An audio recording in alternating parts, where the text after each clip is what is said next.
In this part of the lecture, we will be having our first data engineering lab where we have hands-on experience. Please note that for the lab, I am not requiring everyone to go through it. You won't have to submit any written proof, or not even written proof, even screenshot of the application, because I do understand that some of you may be afraid of the cost, because AWS does, or the use of AWS does come with a cost. And for that, I would just be happy for you to just look at how we're going to do things. But of course, along the way, if you would try to apply the lessons here as well, there would also be corresponding merits. So let's begin. All right. So to start, please go to www.aws.amazon.com for us to create an account. So here, you're gonna have to sign up for the AWS account that we will be using. And my particular preference right now, I do have a corporate account, but of course I'm not going to be using that. I'll be using our school account. So here's the root user email address that I'm using, so feel free to of course use yours as well, your UANP address. But if you also prefer to use your personal or even your corporate because you are trying to learn data engineering for those purposes, then feel free to do so. So we'll skip the part of creating a new account because I'll assume that you've already created one.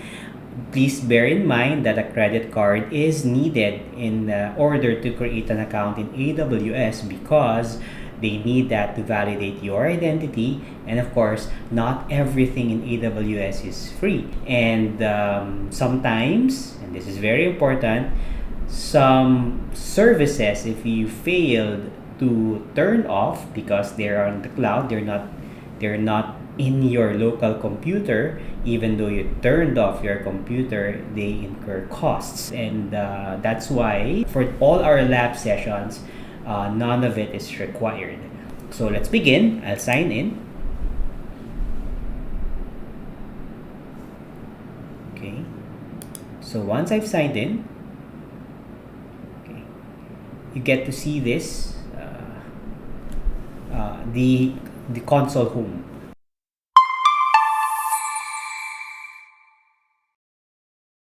Once you approach the console home, what we first need to verify is if you go to this account, you'll be able to see the billing and cost management. Now, AWS comes with a free tier. For those of you who'd like to explore it, we'll have a short amount of time dedicated for it.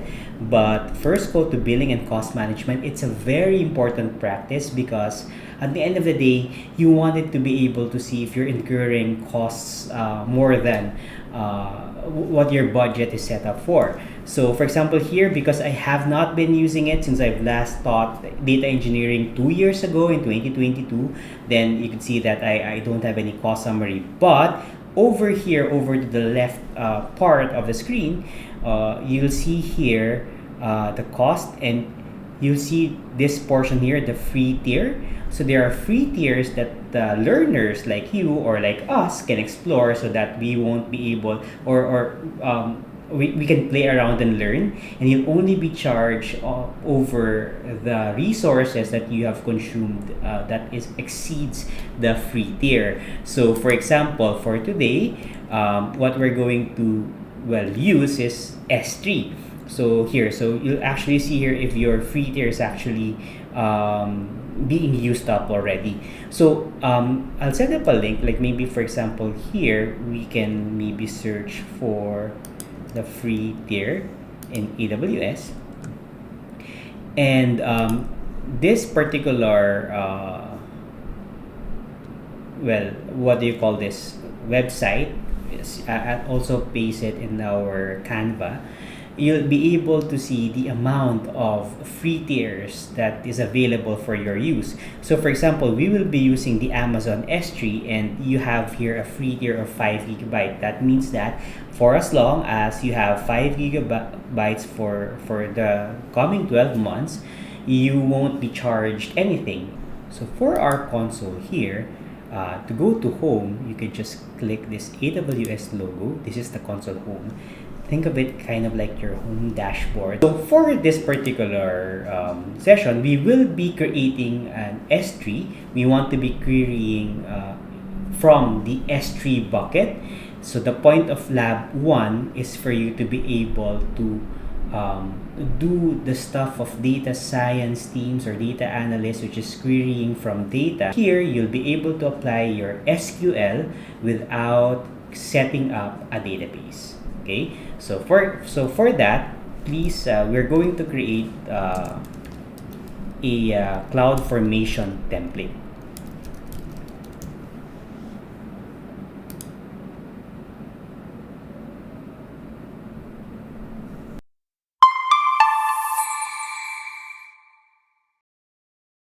We can create our bucket using, we can go directly to the console home and just search for S3 bucket, but we won't be doing that. We will be using what we call as AWS CloudFormation. AWS CloudFormation allows us to manage our resources together. Now, in the world of AWS or Amazon Web Services, a stack is essentially a collection of AWS resources that you managed as a unit. So, for example, think of it like a Lego set where each piece represents an AWS resource. So, for example, you have a database, you have a server, you have a storage unit, and you want to be able to manage them consistently. Let's imagine you want to host a website. You probably need servers to host the web pages, a database to store the data, and a storage space for the files and images. Now, using AWS CloudFormation, you can manage all of these resources together. Without it, what you're going to do for the data engineer, you're going to have to think separately about the database. You're gonna have to configure separately the storage space. You're gonna have to think, or you're gonna have to configure separately the servers. And sometimes, in the process of you managing all those different parts of your project, sometimes you forget things, or sometimes you fail to do something, and it'll be very difficult for you to retrace your steps because in the architecture, there's just too many steps that you're doing. Or maybe, for example, you're doing something that is quite replicable. Maybe like a website. You have different teams that you have to do those websites, and imagine yourself doing and setting up all those processes. From the CloudFormation name, is that all your stack, and that's why the word stack is visualized as a Lego. Your stack of all the services, you already have a template so that when you need to perform or produce or create a product very similar to what you've done before, you have a template, and it's very easy for you to make it live. So you focus more on the app creation rather than on setting up the architecture. So we choose here the CloudFormation. Just search here CloudFormation, and in order for you to create a template or create a stack, the stack follows a template. And to know more about what that template is, we view Getting Started Guide. Just click that, and we'll be able to see here all the information about AWS CloudFormation. This is really much recommended. And as you go here, you'll be able to see with working with templates, okay, the template format, and you'll be able to see what we need to input in order for AWS CloudFormation to understand what we're trying to do, what we want, and what's the parameters for that. So for example, you can even define security level, access level.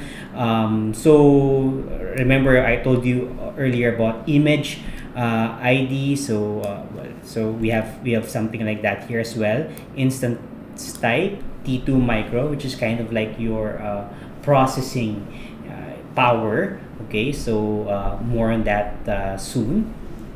So all right, so to get the particular template, because there's a lot of people who probably wants the same type of architecture as you. They have all of this pre-made templates. So just go here, the template snippet.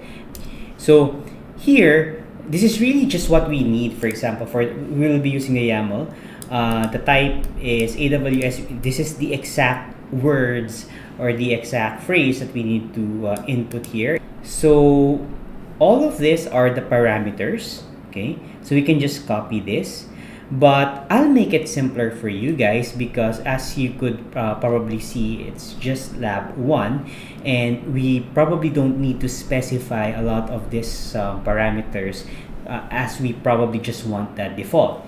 S3, by the way, means Simple Storage Service. It's a scalable object storage service, meaning that you can store and retrieve large amounts of data from anywhere on the web.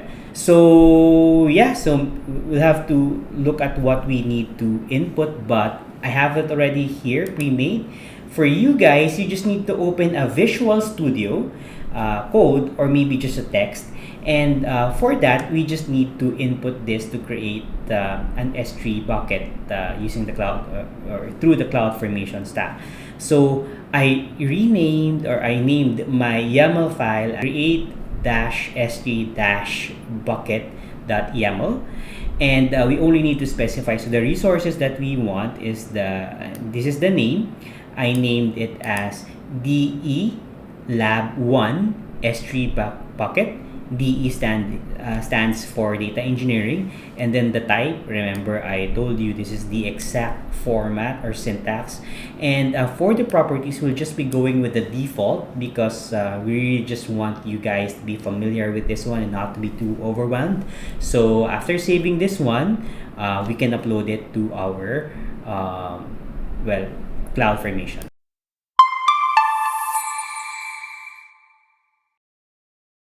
So we're now ready to create our first stack to, of course, create our S3 bucket.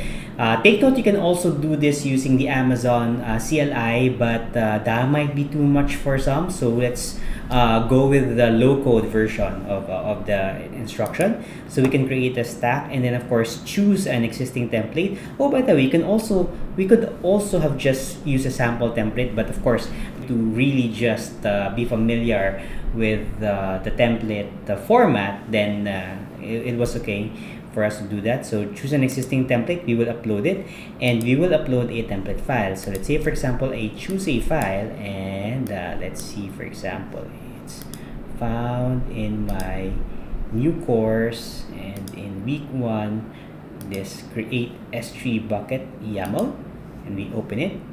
And of course, after that, we would now, for the stack name, maybe we will name it as lab 1-s3-stack, and then let's enter it. Of course, we go all with the default variables for now, and of course, as we go along the course, you'll be able to know how to manipulate all of this. And of course, let's create our S3 bucket. All right. So we're just waiting here. Now, please note that CloudFormation is free. AWS doesn't charge you with using the CloudFormation template, or to create a template out of CloudFormation. But Amazon Web Services does charge you when the project that you've created use up those resources. So you have to go here, and you can see here we have the create complete. In our particular case, we are using the AWS S3 bucket resource. So later, of course, if we check it as well here in your billing and costs, you'll be able to see that we have free tier usage for the S3 bucket. And here, so we can click here, will now bring us to our bucket. So now we have successfully created a bucket for S3 using the CloudFormation template. Now, to upload some data, for example, let's upload file here. Again, there is a code version for this one, but again, let's go with the low code version. And I'll upload this user CSV. Now, once I've uploaded this one, okay, so I'll upload it. You'll be able to see here the progress.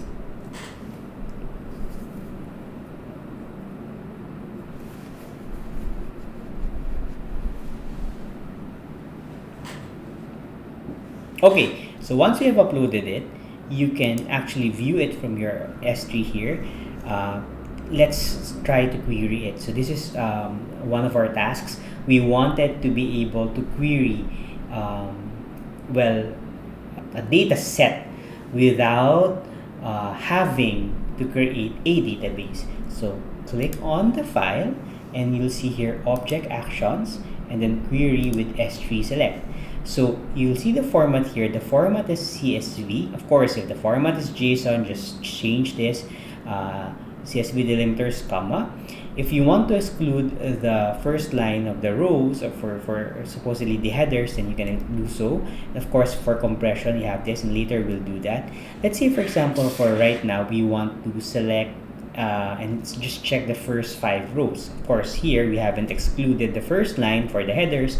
We're supposed to see that. So run SQL query, and after that, you'll be able to see that here. So you see now, since we have not excluded the first row, you have here the identifier hash, or kind of like the unique ID, the type, the country, the language.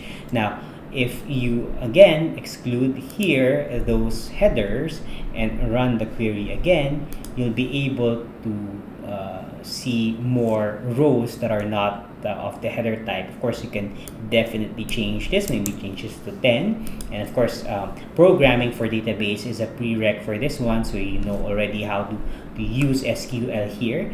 And voila, we're done with our tasks. You're able to query a data set without you having to create a database. Now, our next task is about modifying the encryption and the storage class.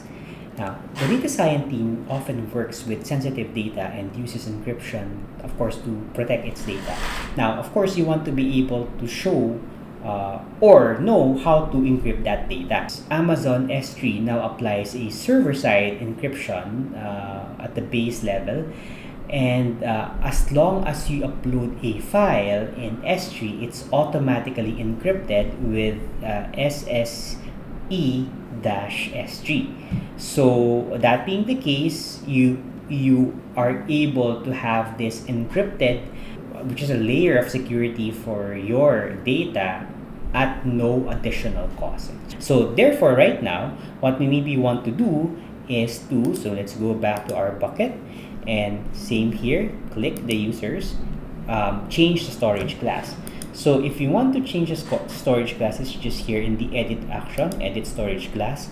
And as you can see here, we can change it to intelligent tiering. The intelligent tiering allows you to save cost. Of course, you're letting the system move it across different classes, and these are our classes, for example, where it will transfer your file to a lower cost when you're not using it frequently. So that's why it's called intelligent tiering. It's able to understand whether this particular file is something that you use on a regular basis. If you do use it on a regular basis, then it will be on a storage access or class that you'll be able to easily reach. And of course, with that convenience, it's more expensive. But for files that you seldom use, you'll be able to probably store it in storage classes that are not easily reached, allowing you to save more money because it costs less to store those type of files. And with that, we're done. Of course, you just have to save changes. And with that, you successfully edited storage class. We're done.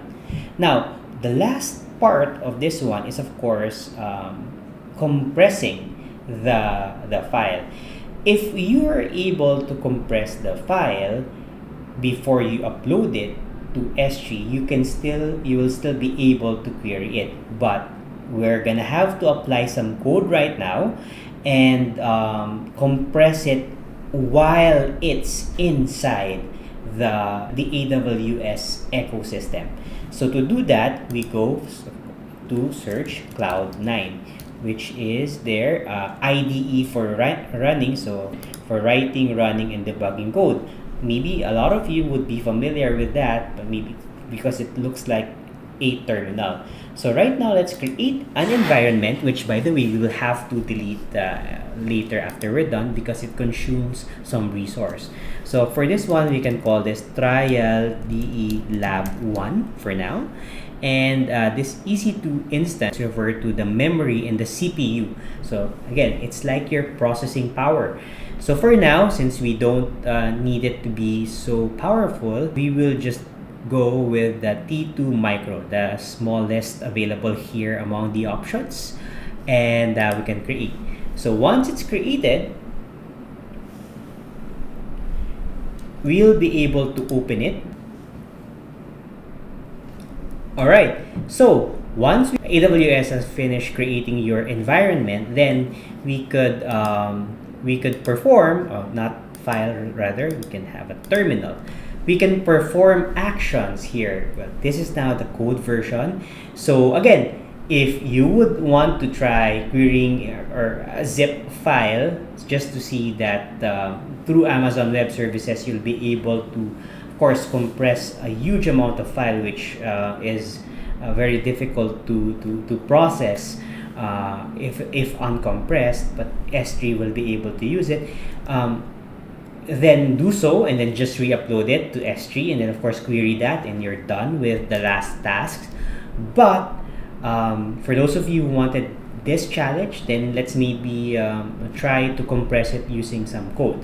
Okay, so just for you to check where your S3 bucket or the contents of your S3 buckets, then you just have to enter this code. The code is this one. So enter it here. Don't enter it here below because you won't be able to see it. It's not visible. I tried. So just go here and then enter AWS S3 API list buckets. So whatever buckets you have created will be available here. So check it. So we have the following, the CF templates, and we have here the lab 1 dash S3 that's stack. Remember, we have created something like this one. In order for you to compress it, you need to copy the file that you have in this bucket to your environment here.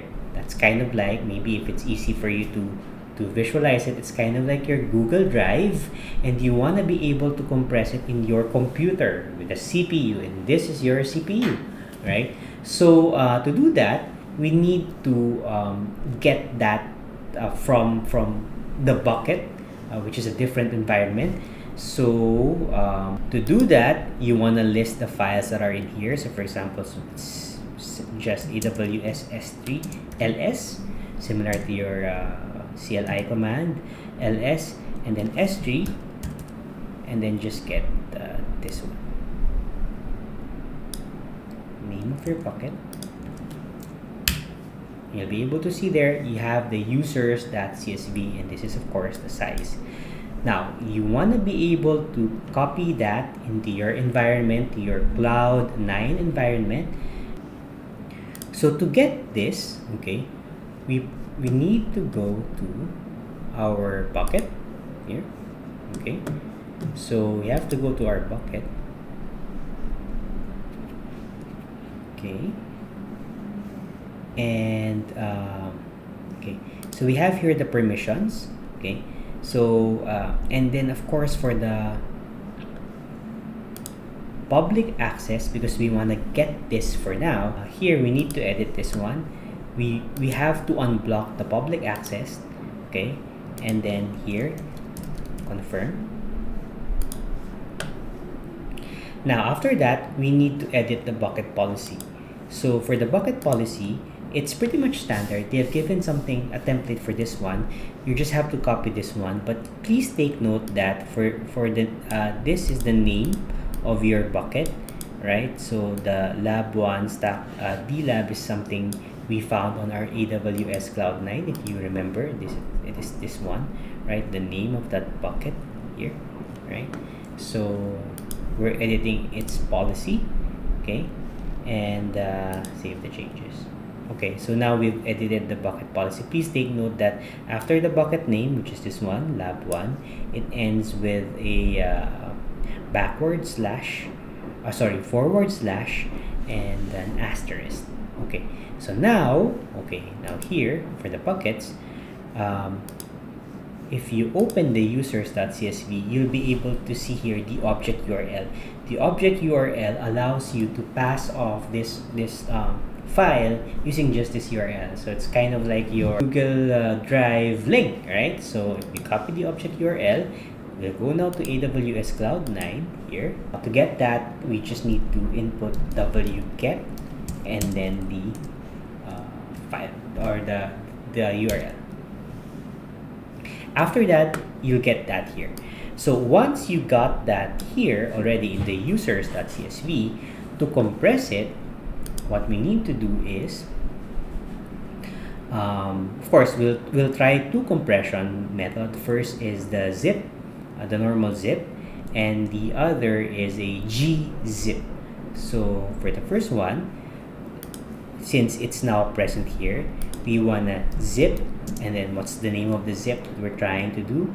It's maybe lab, and then zip users.csv to a file name called lab. If you've done that, you have here a lab.zip. Okay, now this is the first compression method. The second compression method that we want is to gzip it. So it's gzip -v users.csv. So here you'll get the users.csv.gz or here. So as we can see, the gz compression reduces the file much more than the normal zip. In order for us to query this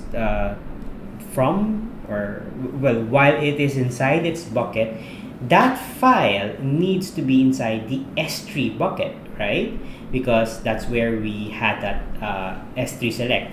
So to do that, you're gonna have to either write this code, AWS S3 cp for copy, and then this file. You wanna copy this file, the one with the gz format or compression, and to the address of the bucket, to S3, and then the lab is this, right? Lab name is this.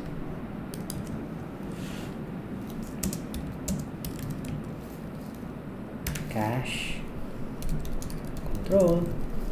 Oh, I see that you also have the wrong parameter for max age, 60. All right, so it's now been uploaded. We can check our folder here and maybe just refresh it, and there you'll be able to see here. You can see the amount of compression that has happened, and that is actually quite amazing, because if you have a large amount of data, then you just need to query that large amount of maybe transaction data. Imagine how compressed it will be here. And of course, when you open this one and query it, so for example, query with S3 select, it's pretty much the same thing, but now just ensure that you have here the gzip, because it's been compressed using the gzip. We can, of course, let's not exclude it, and maybe let's wanna view 15 of it, and then of course run SQL query. You should be able to see it. Of course, if you want to format it in a table like, you also have this one. Before I go to the key takeaways, very important, and of course I'm going to include this in your quiz because it is so important. Now that we're done with the bucket, we're done with copying the file from the bucket just from our Cloud9. What we need to do is to now remove the policy that it can be accessed, because you want to be able to be very particular with the permission that you give. We go to our bucket, and with our permissions here, we should be able to, of course, delete the policy. Okay, delete the policy. And of course, we can also block now public access. So that's very important because you want to be able to secure it. And another one, since we're technically done, remember, we just used the Cloud9 because we wanted to compress. And we can close this one and go to Cloud9, and you have to delete this, okay? So you're not going to be charged much anyway, but it's very important that you turn off everything that you need to turn off before leaving the console. Let's confirm that we have deleted the AWS Cloud9. So there, we don't have any AWS Cloud9. And of course, as promised, you can go and look at the billing and cost management here, and you will be able now to see if we have incurred some of our free tiers. Okay, so I'm not sure why I don't have any more free tiers. It's probably because I've used some of it in when teaching last 2022, but I encourage you guys to go look at this and report to me. Alright, so for this particular lab, we have learned actually 4 or 5 things. The first one is to be able to create an S3 bucket using the CloudFormation stack template. And the second one is, of course, uploading it. There is a Cloud9 version of uploading the data. I think you've seen it, how I transfer the compressed file to the bucket. The third one, of course, is editing the storage classes, and of course we've also know that you can also probably have to change the encryption of your file. And lastly, we've also learned that we can query a compressed file in an S3 bucket without having to set up a database. So the amount of data that we have, the raw data that we have, can be further compressed, and even though it's compressed, we'll be able to query it using our SQL knowledge that we've learned from the last course. So there.